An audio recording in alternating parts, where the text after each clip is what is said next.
girl, hey! Hey girl, hey, how you doing today? I'm good. I'm good. I'm good. How are you? I'm doing okay. I think I'm doing better than you because you're having those technical difficulties. So I, I think I I'm probably doing better. one thing, if you ever want to watch something very uncomfortable, have you watched Star Trek Voyager at all? Voyager, I've started into it. Like I just watched a couple episodes because I was still working through Next Generation and Deep Space Nine. So Voyager is my next one that I'm gonna like commit to like watching them back to back because I kind of watched each one of them a little bit at the beginning to see like what they were kind of the vibe was about. Because I knew Next Generation was the one I was going to watch first, but I was like, oh, what after that one? And unlike you, I actually like the vibe of Deep Space Nine, so I was like, oh, I'll watch this one. So I like the vibe of Deep Space Nine. I do until the last. Have you finished it? No, I haven't finished yet. I'm still. I think I'm on like season 4 at this point. Oh yeah, no, you're great. Great. Season 4 is one of the best seasons of Star Trek, I believe. It's either season 4 or season 5. It is great. It is fantastic. There is a point you're going to get to. Know that point. Okay, when you watch this, you're going to go, oh. And it's going to change. And you are going to go, oh. And that last season, you're going to be sitting there, you're going to go, oh. I like Deep Space Nine.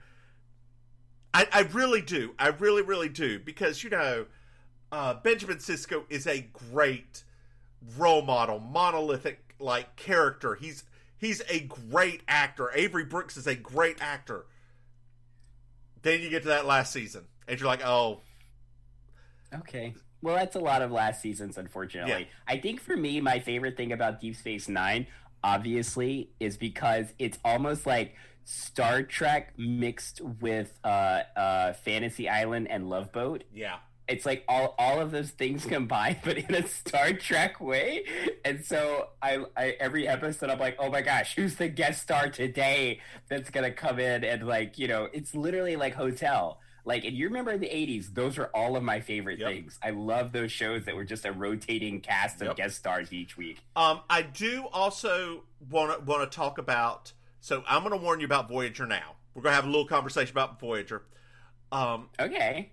One of the main characters is Native American. Okay. In the 90s, they tried to do good. They tried. They hired somebody on to give, like, advice on how to be sensitive to Native Americans. The man, they didn't check his credentials. Like, he gave all of this stuff on, like, spirit journeys and medicine wheels and all of this stuff, and it was all bogus. Oh, no. So, you're going to be watching this and just going, well, this is a lot of stuff. Oh, they could have hired my dad, right? Exactly. Yeah, he would have loved to have done it. Yeah. Like, I mean, he's not really into sci-fi stuff, but he would have been happy to be a consultant on that. Yeah, because like you watched DS9, right? Mm-hmm. I mean, not DS9, TNG. He is from the. Do you remember the planet with the Native Americans in the last season? Yes. That semi-racist planet. He is from that semi-racist planet.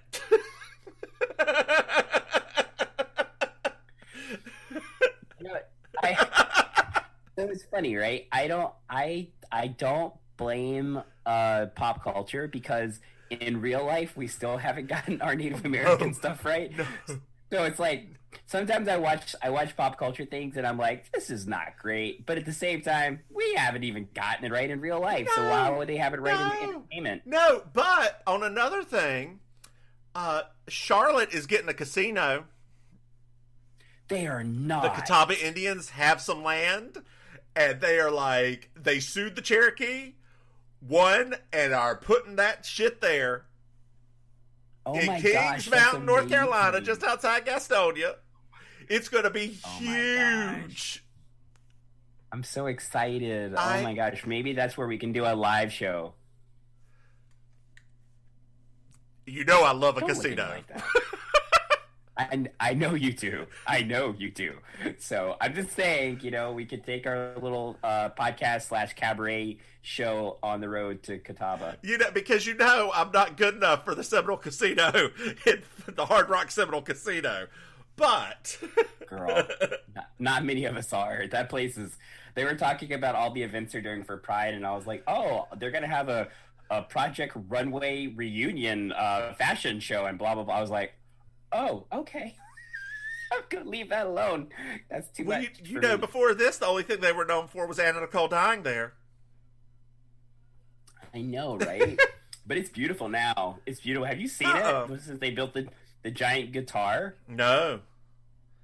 Yeah, there's a giant guitar hotel that is so big, I can see it. I can see it on the overpass when I leave Miami, and that's about 20 miles away. I love the Seminoles because they have taken everybody for every last penny they're worth. Oh, you want to use our name? Sure. Give us all of the money so we can have health care and all of this. Is it right? Is it a little dirty? Probably. But you know what? We're making bank. No, it's amazing. I love all of their stuff. It's really great. The funny part is that, and I'll have to take you to the hotel, is that it's, like how sometimes there's really beautiful things in the middle of nothing. Yeah. So it's kind of like that, like the street that it's on. It's like there's this beautiful, like ornate kind of hotel, but everything around it, not so much. Right, like that's where I go to get my car serviced. Over in that part of town. Have you been to the Cherokee Casino? You've been to Cherokee, North Carolina, though, right? I have. Okay, yeah, I have. So as you're going that curvy ass way, as you're going down 19, you pass by Santaland. You go just a little bit farther. There's the Grandma's Buffet right beside the Tribal Bingo, and then all of a sudden, casino. Oh wow, it's in that area. Yes! Wow. Because, I still have the nightmares of going by Santaland, so I still remember that area vividly, and I can't imagine a giant casino in that area. So Mama Mims, when I was much, much younger, we went to Santaland, and she was attacked by an emu there. They had a lot of animal attacks there. They did. That emu just came up and chased her down, and there was still the fence. She was just feeding it through the fence, and whatever. For those of you that do not know, in Cherokee, North Carolina, there is a amusement park that is more amusing than amusement. It's called Santaland. It's open in the summer because I guess that's where Santa goes during the summer. I don't know, but there's a sleigh ride, roller coaster, and that's about it. That's it. That's all. It's about about 30 miles from Maggie Valley, ghost town in the sky, which turned into a Christian resort, and now they're hoping to reopen it as girl, they put 3 huge crosses up in Maggie Valley, up on that mountain, that you could see, and then the woman lost all the money and the cross started falling apart. I just can't even with these people. What a great analogy for evangelicism. I mean, honestly. If you can't see me, I'm just pointing at Maim, going, "Yes, girl, yes, yes, queen, yes, yes, yes." Oh, jeez. Yes. Oh, yeah. That's terrible. So I want to give you a financial report. Oh, I like those. As some of you may know, we now have included advertisements in our podcast, which may be turned off soon, as we have made, drumroll please, 30 cents. Oh my gosh, not 30 cents. That is impressive. That is... I could get a box of Red Hots for that. Well, I can't take any money out till we reach $10. Oh, okay. so I can save up for more boxes of Red Hots. So what I think I may do, dear listeners, is turn off the advertisements for the new episode and leave them on for the older ones. That way new people, your listeners who are subscribers, you don't have to deal with it. So this is please tell your people to subscribe so that they don't have to listen to ads, because they are very annoying.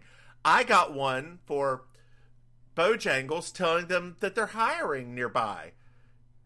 Oh, that's nice. I was like, oh, good. I do want a Bowberry biscuit. Your advertisement worked, just not in the right way. Oh, man. Sorry, I got really sad there for a second because I'm not anywhere near Bojangles, and when you said that just now, I was like, oh, that would be so nice. There isn't a Bojangles down there? A nice bow biscuit. Oh, Faye. There isn't a Bojangles down there. Oh, no, you froze. Oh, no, what, you froze too, but I can still hear you. Mims, you can froze. You hear me? You froze. I can't hear you now. You can or cannot? I couldn't for a second. You were frozen and I couldn't hear you, but now I can hear you. Okay, good. It said, I did get you froze, but I could connection is weird. Unstable.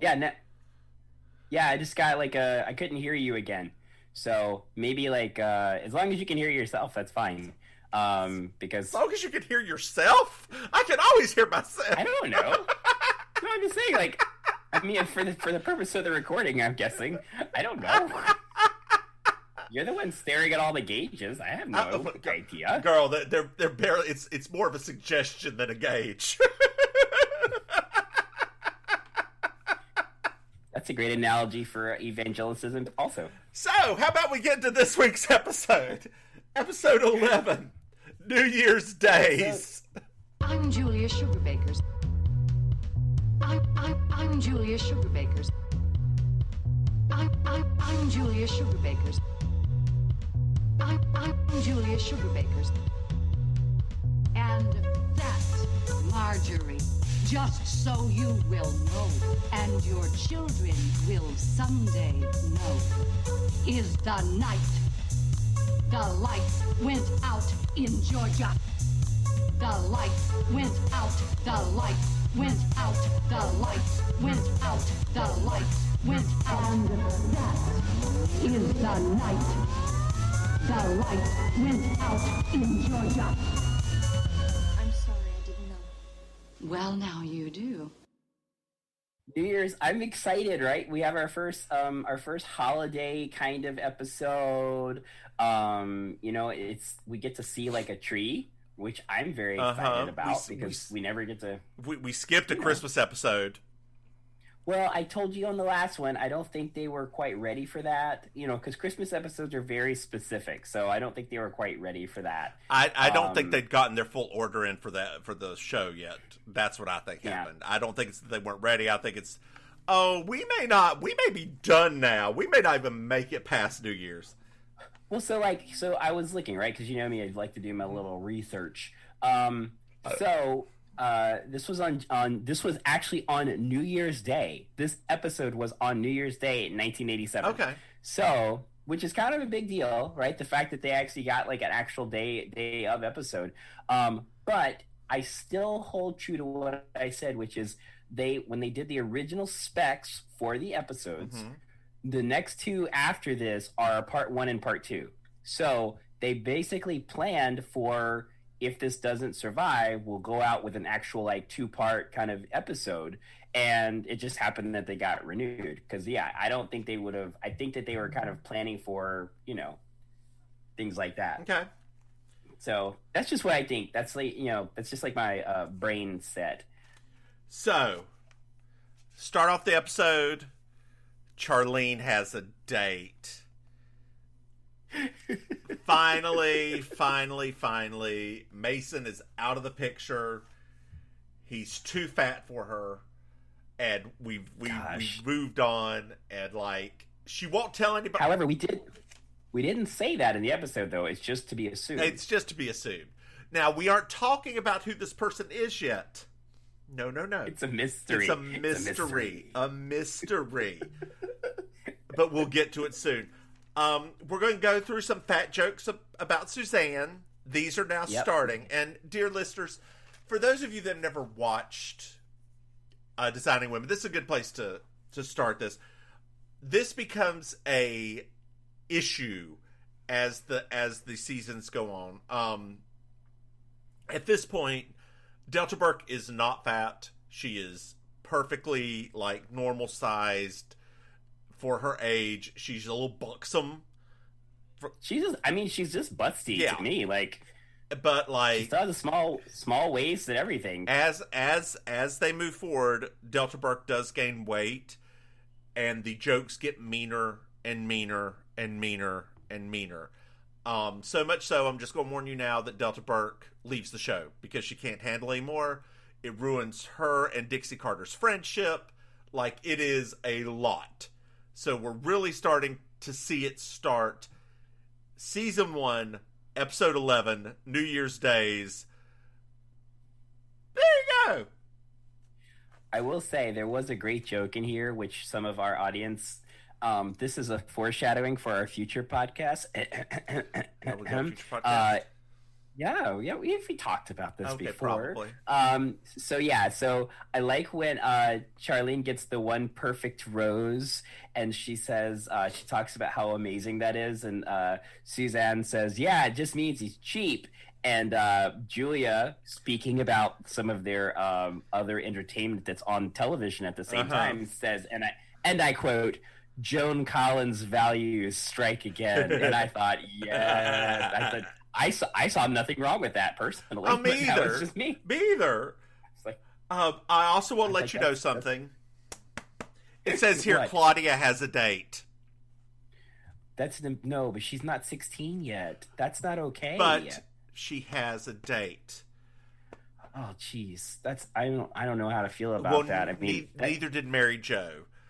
And like, Mary Jo goes back and forth and wants to contact her, see how she's doing, see if she can cancel it, especially since Suzanne brings up the bases. What kind of bases? Like sports bases? No, like first base is kissing, second base is breasts, third base is... We won't get into that, or home run. Oh, jeez. Oh, thank goodness. I was going to have to go get my smelling salt if we got any further.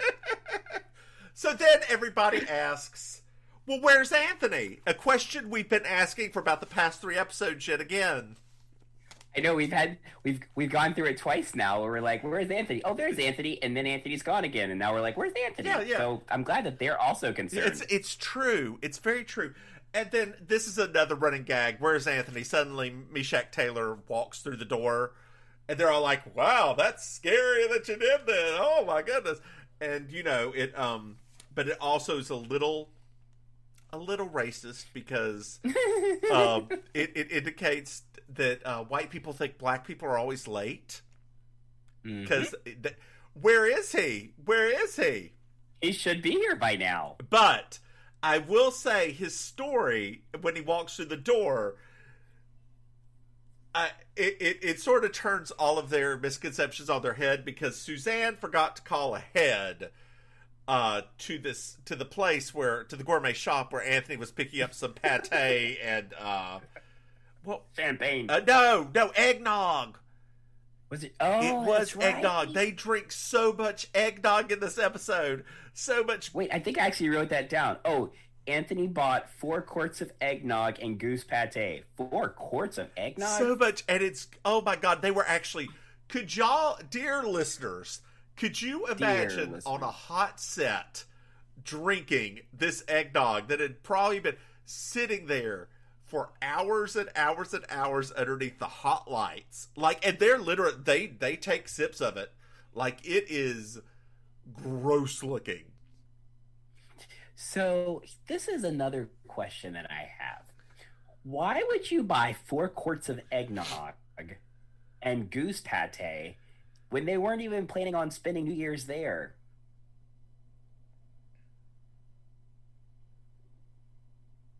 Oh, I don't have an answer. I was hoping you... Oh, okay, sorry. I thought maybe you might know, because I was genuinely confused at that. Like, obviously, we know that there's going to be some twists and turns to this plot. However, I was just like, 4 quarts is a lot. That's a lot of eggnog. I think what it may be is they were planning something for New Year's Day itself.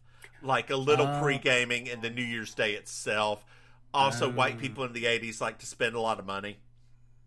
Oh, that's true also. So let's get into Anthony's story because it's a humdinger. Uh-huh. So Suzanne forgot to call the store with her payment for the goose pate and 4 quarts of eggnog. And Anthony walks in, and the store owner thinks that he's holding up the store. Everybody gets to the ground, including Anthony. And the police are called, and they let him go because what robber is coming there to buy goose pate at 4 quarts of eggnog. I think it's funny. It's funny because Anthony, when he talked about what his reaction was, that would be exactly my same reaction. I would be like, "Oh my god, where? Somebody's, whatever." That you forget that that there are people that that do that. I mean, I've probably been in one of those situations. Yeah, I was going to ask you, real talk. Have you ever been watched around the store? I think I was followed like one time, maybe ever, and that was like, I think that was about it. I mean, obviously, I'm pretty oblivious to those things anyway. I didn't even notice when men were checking me out, so I'm definitely not going to notice when people in stores are following me because whatever. I would like to say back in high school, which is so 2 things. One, you learn that the person who's most likely to steal when you work retail is a man in their 40s or older. A single man. They don't tell you race because all single man, 40s and older, who just goes in, runs real quick in, looks around, and then leaves. Okay. That person probably stole something. Back when we were in high school, it was the white girls. You remember them getting kicked out of the Hickory Mall? Yes, I do. And one of them wearing wigs to go and steal stuff. Terrible wigs, too. Did you see them? No, I just remember there'd be girls in the mall in terrible wigs. Like, I remember... like when I finally had the ability to go to the mall by myself, and I would drive to the Hickory Mall because I felt fancy. Oh, yeah. Yeah, right. Plus, that was as far as my car could go, basically, because I couldn't get on the highway. Remember that? Because my car wouldn't go fast enough. Yeah.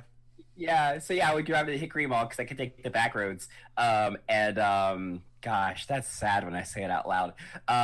But yeah, I remember that there used to be girls in these terrible wigs, and I was always confused, like, why they were wearing them. But now you've told me that, I'm like, oh, now it makes sense. Yeah, because they used to go to Belk and Lerner, and what else was there? I haven't heard the word learner in so long. I was talking about, so somebody at work was wearing a pair of leggings, and I thought they were stirrup pants. And I went up to her and said, "Did you get those from Lerner of New York?" And she just looked at me and said, "What are you talking about?" I was like, "Oh, they're just leggings. They aren't stirrup pants." She's like, I have not shopped at a Lerner since I was 12. Neither had anybody else. That's why they're not around now. That's exactly right.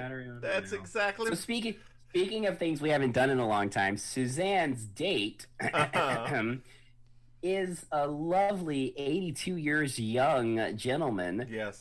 Who just happens to be on the Fortune 500, although Suzanne claims she had no idea. There's a call. Is there? Who's calling? It's JD. It's a holiday. It's JD. Oh, that handsome JD. That handsome Mary Jo's JD. so lucky to have him. Oh no, What? he has to go to his ex-wife's first for Not again. for New Year's. Yeah, he's gonna meet them at the bar later, but he's got to go there first. But haven't they been divorced for a while now? Yes, they have been, but she doesn't think they are. Oh, well, somebody has to tell her that they're divorced again, right? I know. And Julia says you need to be sweet, patient, and understand. There's another phone call. Wait, 2 phone calls on New Year's Eve? That's weird. It's Reese. Wait, like Julius Reese. What's he want? He's supposed to be He's there. stuck in New York City. Wait, are you serious? On New Year's Eve? On New Year's Eve. Surely Julia's gonna think this is actually okay. No, because she just loses talked her about shit. Oh no. And hangs up the phone on him. No, on New Year's. On New Year's. You know, it would be a really good segue if we could somehow bring in, a nice jazz band singing "When the Saints Go Marching In." Oh wait, that's actually what they're playing at the club. Because if we're gonna be ringing in the new year, that's what we want to be thinking about is when the Saints go marching in. So Julia stays at home while they're all going to the bar, right? Julia's that's at home. Just sad. That's sad too. It is, but so there's something that made me think of you, because Suzanne's date is sitting there asleep with the geriatric wheezing. And this harkens back to the episode with Primmy, who is very old, mind you, who was sleeping with the geriatric wheezing. Those Sugar Baker sisters, they pick up on some breathing habits. Yes, they do. I wonder. Wait! I've got news. Wait, what kind of news? Charlene was secretly seeing Shadow. Who's Shadow? I don't know. We don't know much about him. They were just talking. That sounds so dangerous and mysterious. I know, because his name is Shadow.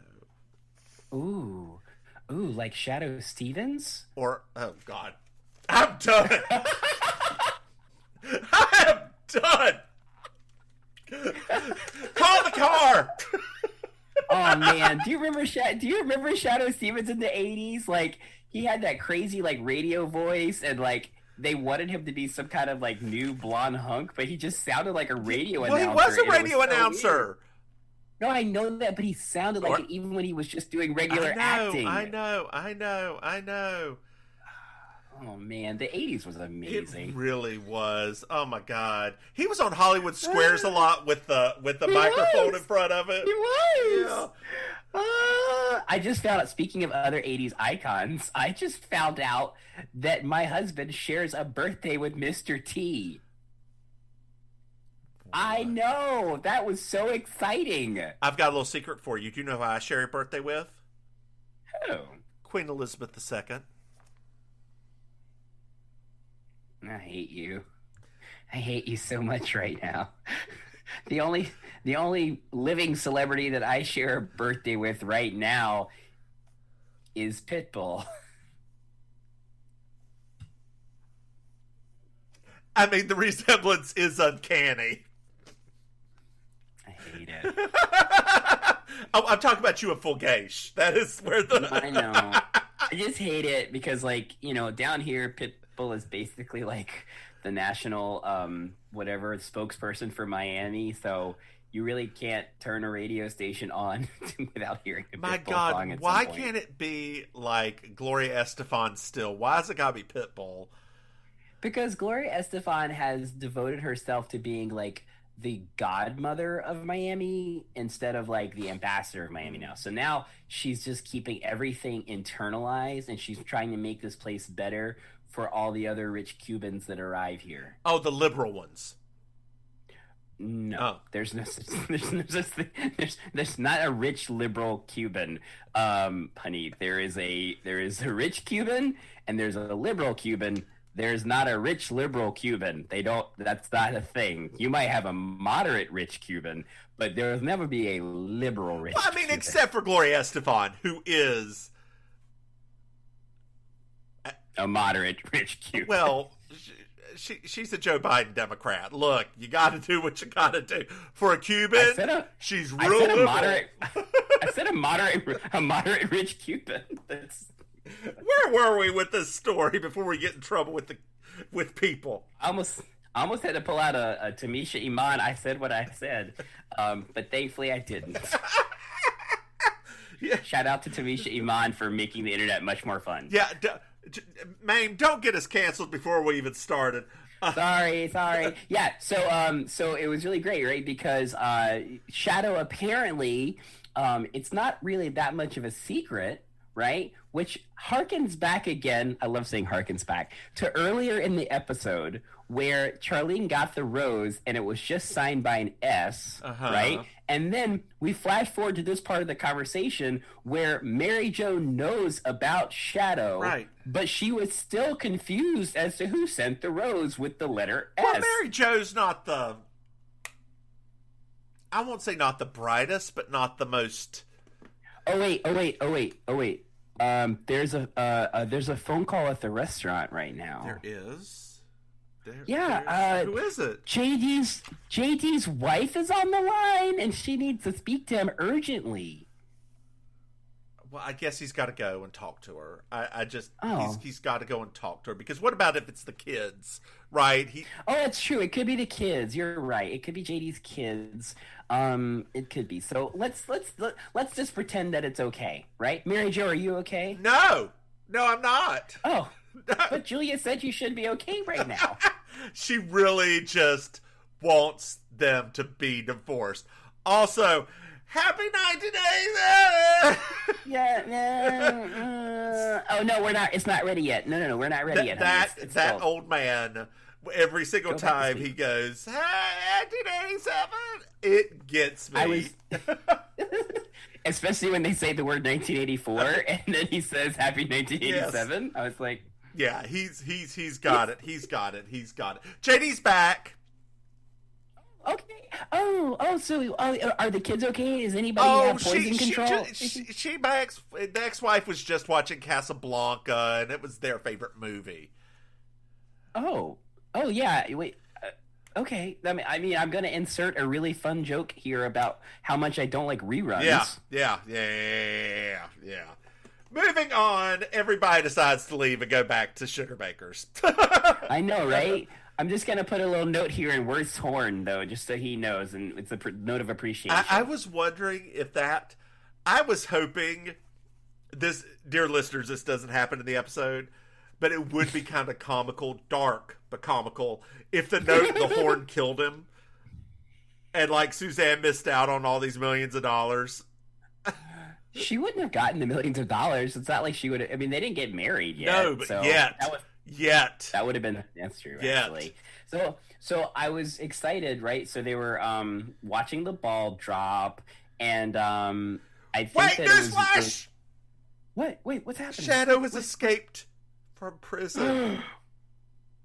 Wait, but Charlene didn't say that he was actually still in prison. Well, the note said that he'd be getting out on New Year's. She thought it was parole. Oh, so Charlene knowingly was writing and sharing. He's an angel.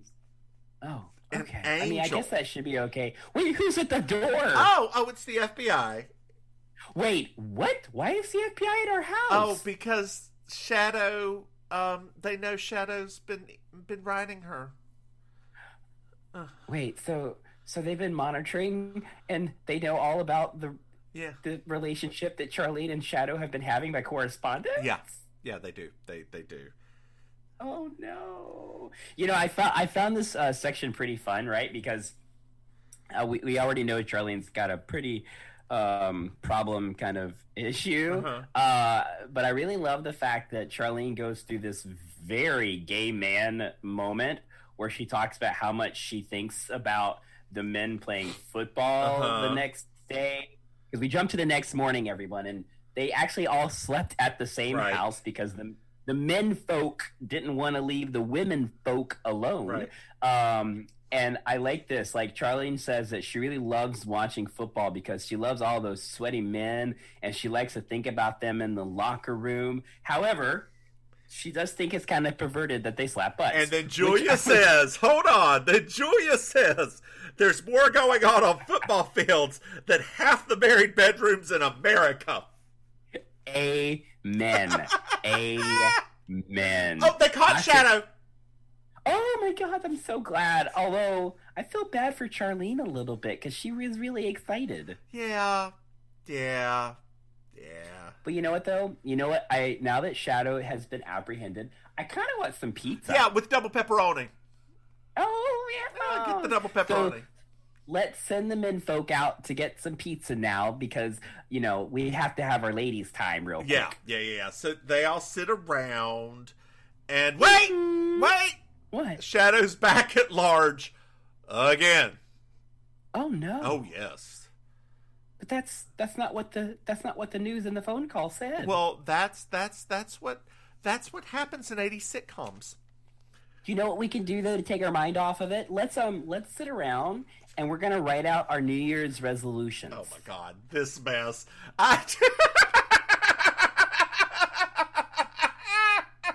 I did not write down a single one of them because they just. I did. Oh, go on, Maim. Go on.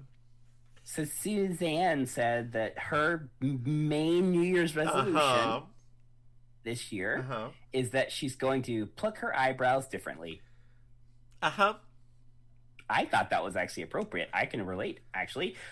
Mary Jo's was that this year, 1987, is that she's going to be more brazen and aggressive, and unless somebody has a problem with it, and then she won't. Yes, she won't. Of course not. At all. Of course not. Julia Sugarbaker says that she's going to be less judgmental.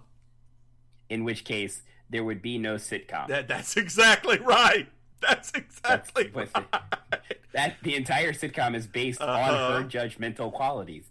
And then Charlene, bless her heart. Charlene said that she's going to do better this year and not get lost in endless thoughts.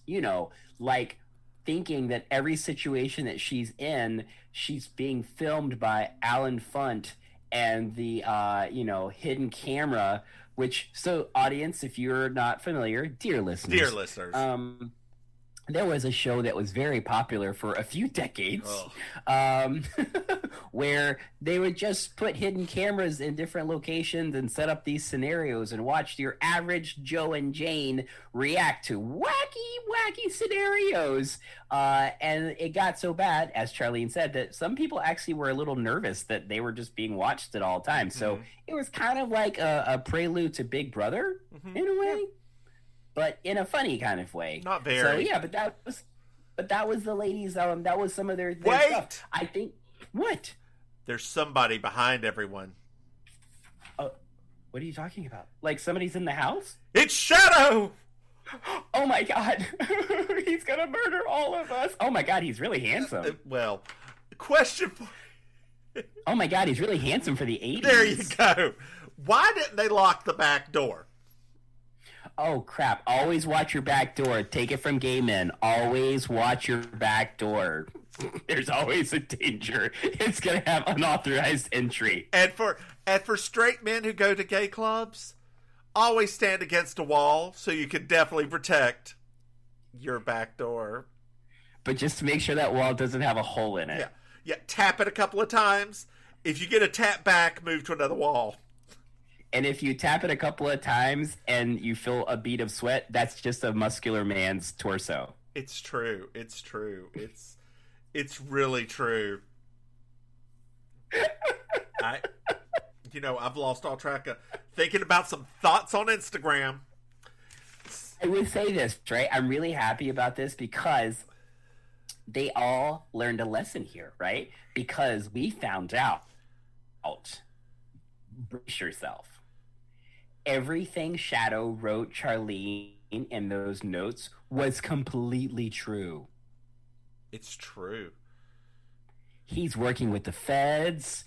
He's undercover. He's not really a criminal. All of it. Everything he told Charlene. Mind you, he's an undercover federal agent sending letters outside of a prison talking about how he's an undercover federal agent sending letters outside of the prison. Like, what? I don't. I just. Yeah. And then Shadow leaves. Like they hug and Shadow leaves and. Wait. Okay. Something amazing happens at the very end. Remember, Shadow talks about the letters that Charlene sends, and he said, You all mean so much to each other. Don't ever change. Oh, to 1987. 1987. Wait, that was our. What was that? That's first grade for us, right? First grade. Yeah. No. Yeah. First grade. Yeah. Second? First grade. Yeah, that's first 6, grade. 7. Yeah. 86. Yeah. 97. That's first grade. Yay! So, Who was your first grade teacher? My first grade teacher was, well, I had two, right? I had Miss Henderson, who then she went and got married, and she came back as Mrs. Revis. But remember that strange period where like her brother-in-law came and he was our substitute for a while? Well, I was not in your class. No, that's what happened. Like I even went to her wedding. I was like a little 7-year-old with my mom, and I went to her wedding. Aww.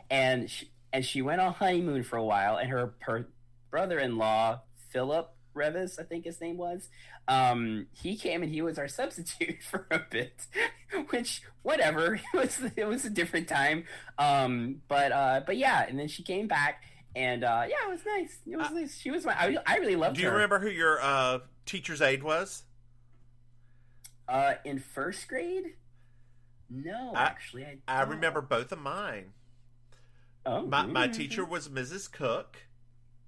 Yes. And my teacher's aide was Mrs. Booth. Sharon Booth, do you remember her? I remember Mrs. Booth. Because yeah. she also turned out back later on whenever I worked at the Dollar Tree. She was also the assistant manager there. I love that woman to death.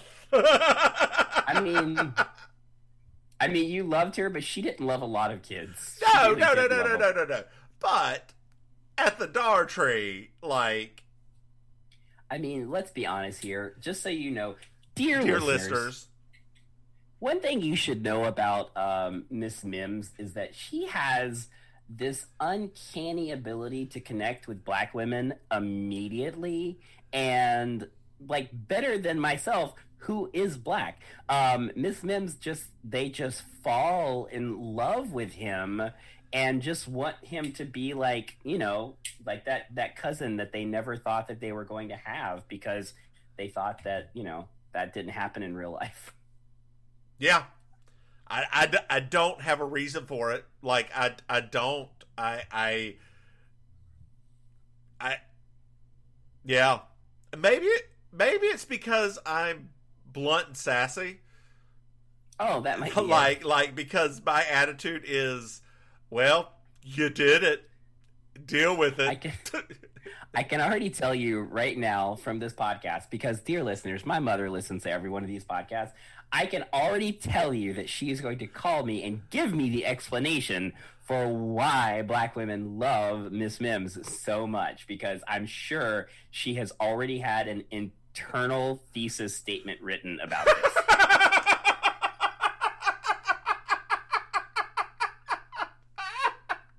Maybe it's because all my words come from both a place of love and a place of judgment.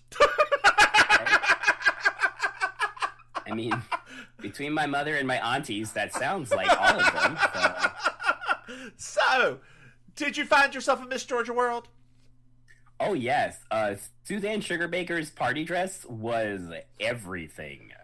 Mine? Everything. Mine is not Suzanne.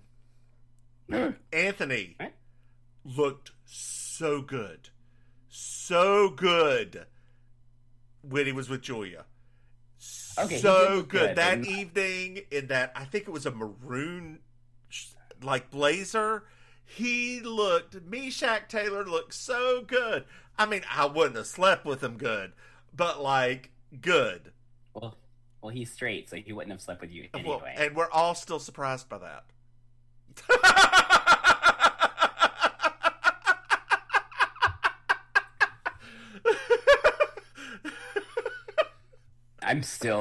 That still shakes me still to this day. Yeah.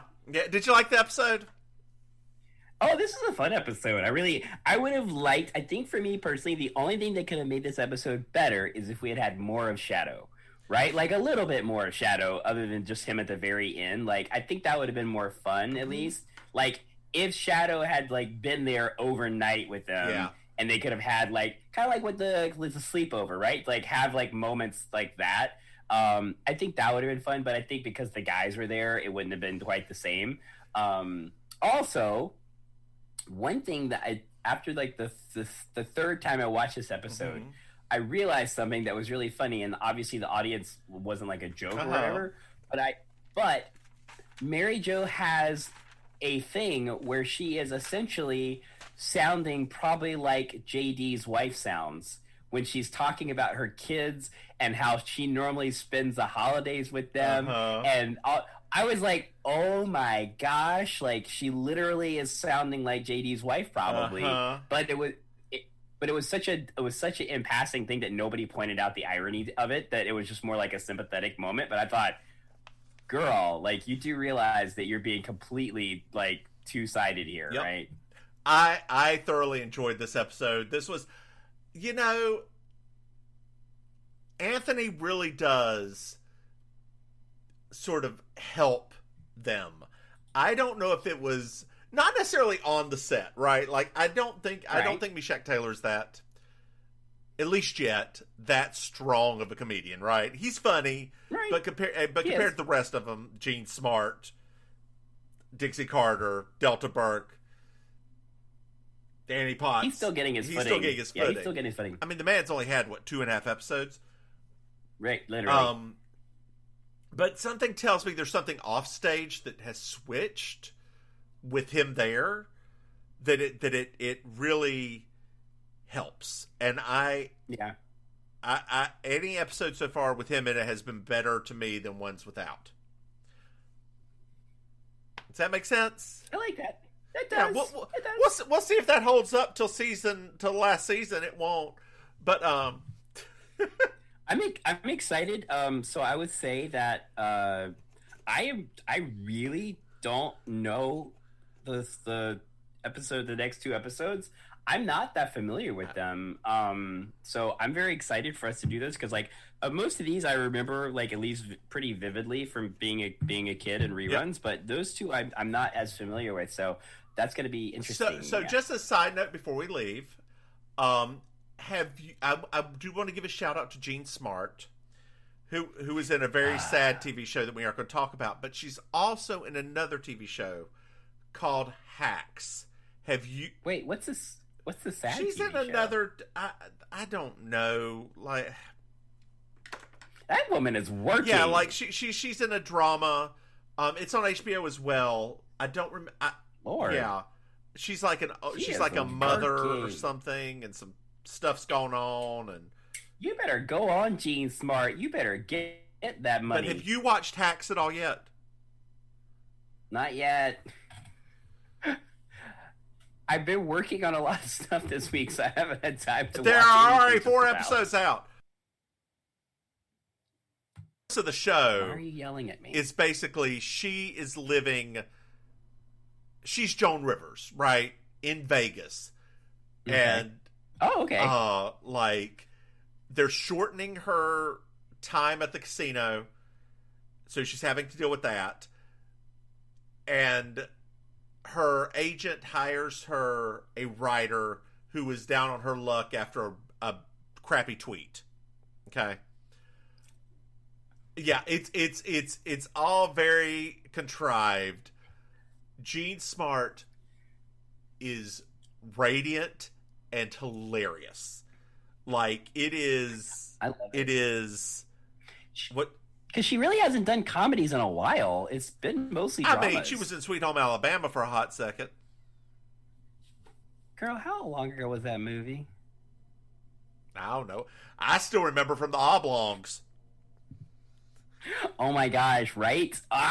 Shout out to the Oblongs. Bring that back, HBO. I know, right? Like all 5 episodes. It was so weird. So weird. But... Now I have the song going in my head. Down in the valley of a chemical spill. No more, because then we'll have to pay royalties and our 30 seconds will go away. Or 30 seconds, 30 cents. That won't even cover it. No, it won't, girl. No, it won't. No, it won't. No, it won't. So next time on this lovely podcast, join us for episode 12, Old Spouses Never Die. Part 1. 1. Oh, God. All right, girl. Why you sound so tired? We just been sitting here talking. Well, look, so on Friday, and I'm still recording, maybe I'll keep this in, just give everybody a little bit more after. So on Thursday, actually, I went to Korean barbecue. Okay. Which is where you grill it yourself in front of you. And I'm a little colorblind, so I can't really tell when things turn done. So I think I may have eaten a little bit of underdone meat. Oh, no. So let me just tell you, Friday evening and Saturday. Woo! Oh, no, I'm fine. That's terrible. I'm fine now. I was just a little nauseous Friday night with a little bit of fever. Saturday, I was just a little upset stomach, and today I'm dealing with the last little bit of gas. Oh, wow. Yeah, but no, I'm fine. I did take a COVID test just to make sure, and I am negative. I don't even know why I took it because I'm vaccinated, and I believe in science and all of that. But I just worried because I'm crazy. I mean, it's a legitimate worry. And I did go to the Walgreens next door, and they have the little antigen tests now, the little test you can take at home for $24. And I thought to myself as I bought it, it only took us a year and 3 months to get these damn tests into our... I was so happy and so pissed off at the same time, because South Korea has had these things for a year now. Well, what? Yeah. What, I mean, then again, what are you different. A year ago was a different time in this country. A different time, such a different time. We were going through some things that nobody even understood how bad it was. And we still have not had an insurrection yet.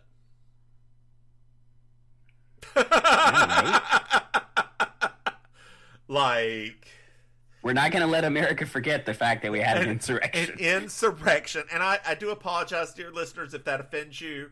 If you can unsubscribe.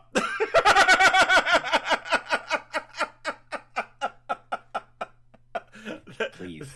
That's the line right there. I dear listeners, yeah. But then again, if you're a dear listener who's listening to two drag queens talk about designing women,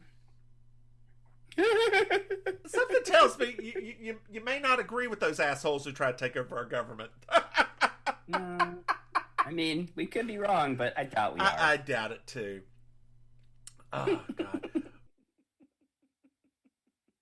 Parched.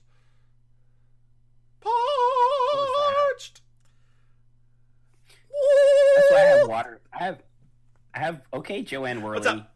You said you sound like you had. Oh! Tell them where they can find you. Oh, sure. You can find me on Instagram and on Facebook at Auntie Maim. That's Maim, because I will cut you. You can find, our podcast is on Instagram at Mims and Maim.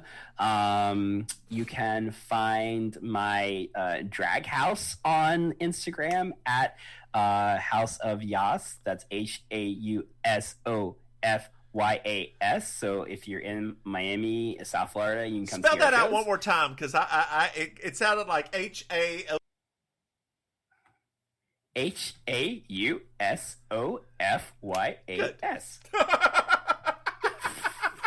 I was like, I did spell it right. You did. It just sort of all blended together. Yeah. So those are like the places. So yeah, if you're ever down in South Florida way, because since you folks are literally around the world at this point, come on down and you can come meet me, come see me at a show. We have a villain theater in Miami, so you can come see us. And I am the Divine Miss Mims. You can find me at Miss Mims on Twitter. That's about the only thing I use. I'm not very good at it.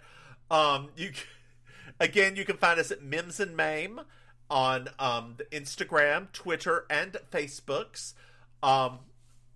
we're okay at that.